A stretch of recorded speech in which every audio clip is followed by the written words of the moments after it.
हिंदू मोहल्ले से और हिंदू मंदिर के सामने से मुस्लिम जुलूस निकल सकता है, तो मुस्लिम मोहल्ले और मस्जिद के सामने से कोई हिंदू शोभा यात्रा क्यों नहीं निकल सकती?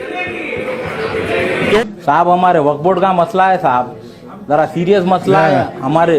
बेग साहब बोल दीजिए। आप लोग वो कर रहे हैं।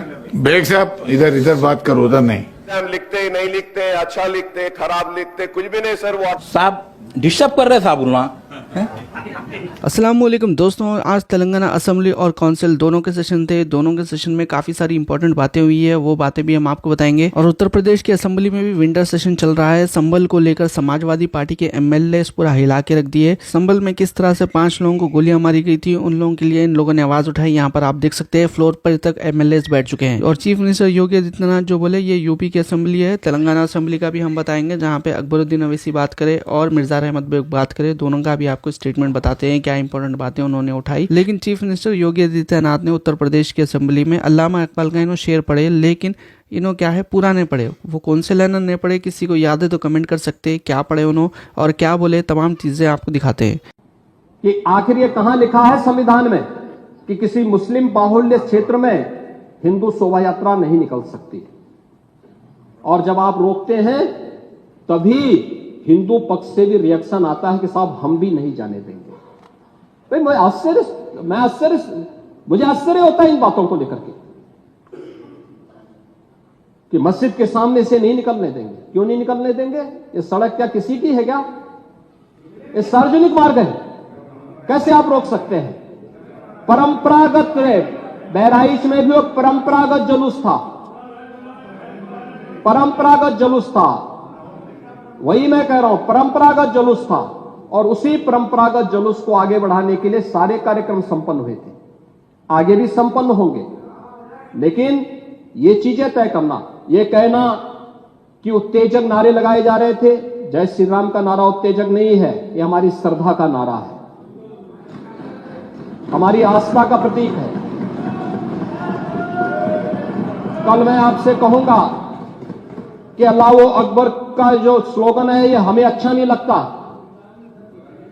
नहीं, आपको हम रोकें तो क्या आपको अच्छा लगेगा?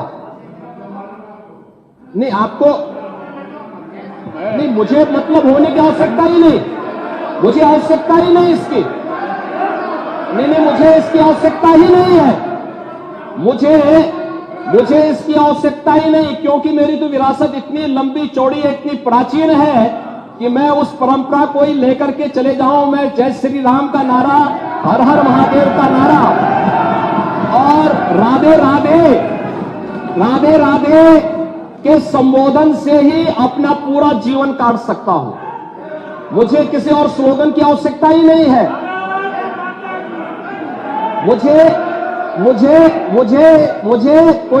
कोई अन्य नारे की आवश्यकता ही नहीं है, कोई अन्य संबोधन की आवश्यकता नहीं।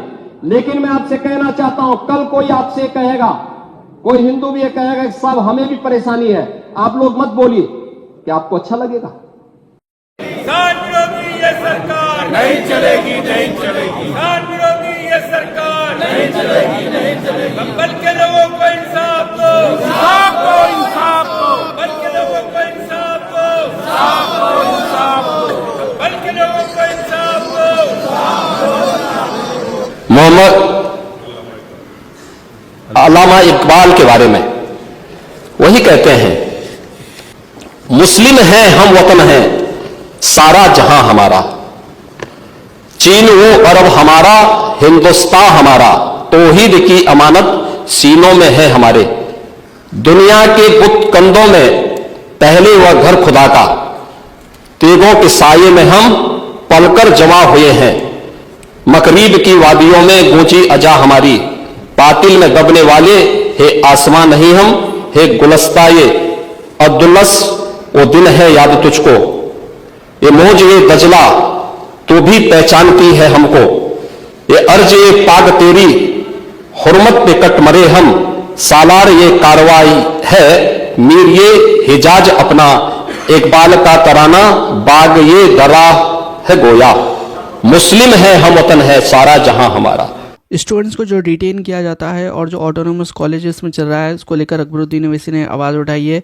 काफ़ी बड़ी स्पीच है, 13 मिनट्स की है, लेकिन जो इंपॉर्टेंट पार्ट इन्होंने उर्दू और हिंदी में बताया वो आपको दिखा देते हैं। So I once again through you request sir कि एक मीटिंग बुला लीजिए, बैठते हैं, रूल सबके लिए एक करिए, सिस्टम एक के लिए करिए, प्रमोशन के रूल्स भी एक करिए सर, JNT होने दो ये।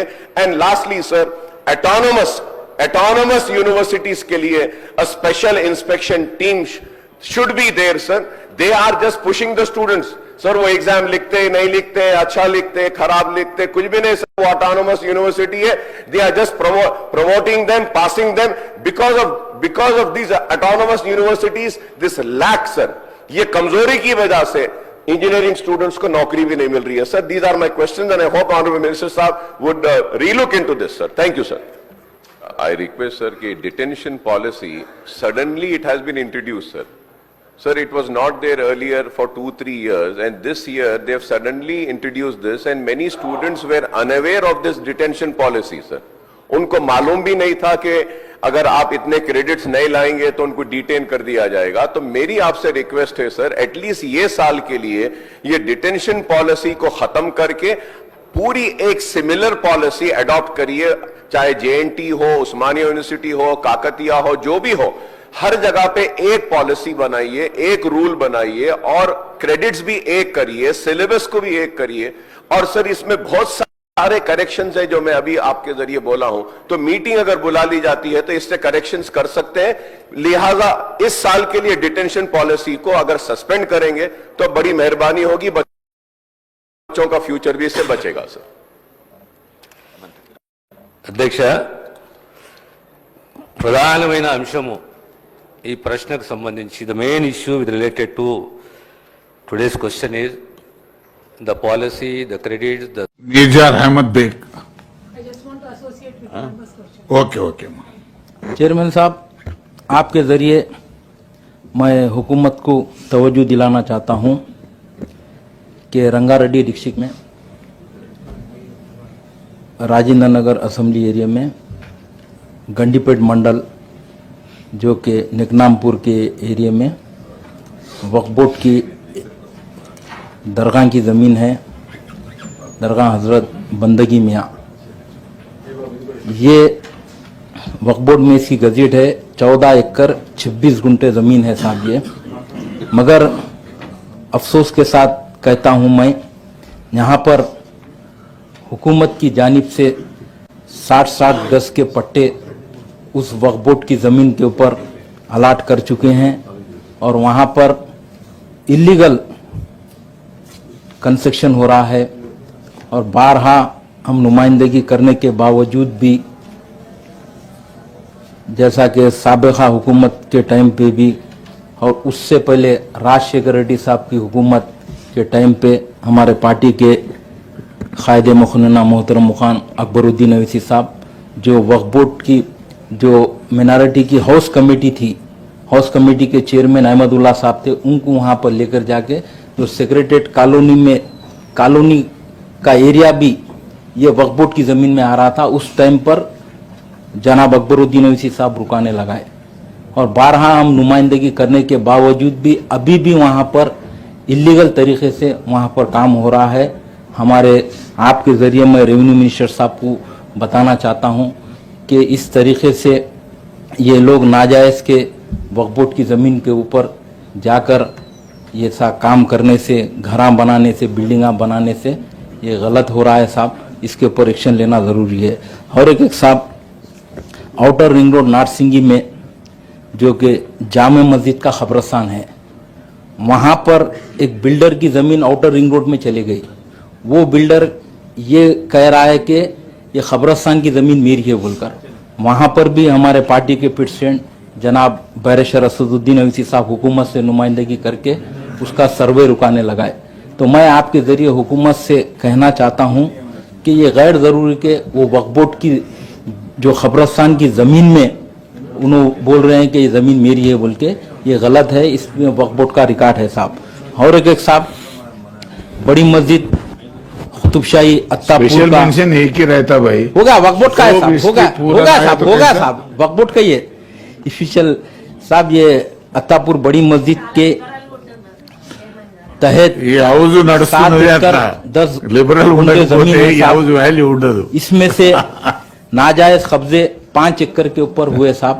और उस वक्त के एक पटवारी थे वहाँ के अत्तापुर एरिया के, उन्होंने वक्फ बोर्ड की जमीन में एक इलीगल टेनेंट हूं बोलकर ये जमीन को कब्जा करे, मगर मजलिस की नुमाइंदगी के ऊपर वहां पर 69 जो रजिस्ट्रियां थे वो भी कैंसिल कर चुके हैं। तो मैं आपके जरिए हुकूमत को मैं बताना चाहता हूं साहब, हमारे वक्फ बोर्ड का मसला है साहब, जरा सीरियस मसला है हमारे बेग साहब, जमीनों के ऊपर बेग साहब कब्जा हो रहा है, बोल आप लोग वो कर रहे हैं। बेग साहब इधर बात करो, उधर नहीं। साहब डिस्टर्ब कर रहे साहब बोलना हैं? मैं आपके जरिए हुकूमत से ये कहना चाहता हूं साहब कि वक्फ बोर्ड में रिकॉर्ड है, गजीट है उसका, उसके बावजूद भी लोग नाजायज कब्जे कर रहे हैं। इसके ऊपर सीरियस एक्शन लेना चाहिए साहब। मैं आपके जरिए हमारे रेवेन्यू मिनिस्टर साहब से गुजारिश करना चाहता हूं कि आप इसके ऊपर तवज्जो देंगे तो बहुत बेहतर रहेगा साहब। शुक्रिया। तो ये यूपी असेंबली का वीडियो था और ये था तेलंगाना असेंबली का और ये था तेलंगाना काउंसिल का। तो तीनों के बीच में कंफ्यूज मत होइए, तीनों लोग भी अलग अलग बात करें। सेशन भी लंबा था लेकिन उसको शॉर्ट करके आपको जो इंपॉर्टेंट पॉइंट्स थे वो आपको दिखाए। आज के वीडियो में इतना ही, इंशाल्लाह अगले वीडियो में मुलाकात होगी। अल्लाह हाफिज़।